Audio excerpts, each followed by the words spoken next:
Bila shaka mtazamaji, ni taarifa ya kuumiza nafsi, lakini kwingineko mtazamaji ni kwamba serikali inafaa kuwajibika kwa kifo cha Vincent Ayomo ambaye aliuawa kwa kufyatuliwa risasi wakati wa mkutano wa mrengo wa Linda Mwananchi mjini Kitengela wiki 2 zilizopita.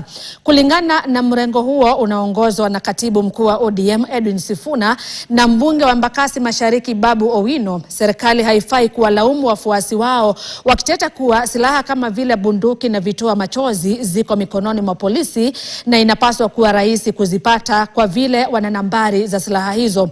Viongozi hao vile vile waliahidi kugharamia fedha ambazo zitatumika kwenye mazishi ya Ayomo ambaye alikuwa na umri wa miaka 28.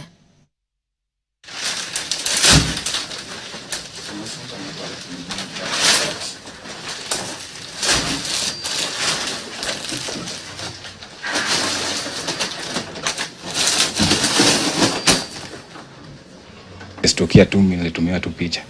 Hata mwenye aliniambia kuna picha nimekutumia kwa WhatsApp confirm. Kuingia kwa WhatsApp na tuliangana bro on Friday. Juu kuna aunti yangu pia alikuwa na matanga kidogo. Tulikuwa tunazika hii wiki. Sasa tulikuwa tunapanga hiyo mambo ya hiyo matanga ya wenye wataenda nyumbani kutoka familia waende huko, kwa hiyo mazishi wazike.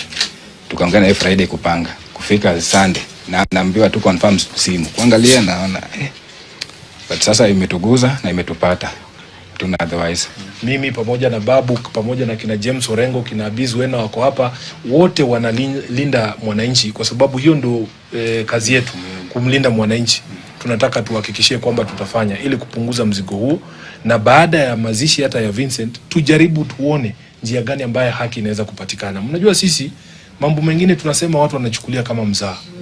Baba alipokuwa hai alisikizana na William kwamba hakutakuwa na mauaji kama haya yakiendelea, na ndio nchi ambayo tunajaribu kujenga. Viongozi wa upinzani wakiongozwa na kiongozi wa DCP Rigathi Gachagua na kinara wa Wiper Kalonzo Musyoka walizuru kaunti ya Kisii kuendeleza azma yao ya kupata ushindi kwenye uchaguzi mkuu ujao. Viongozi hao walikashifu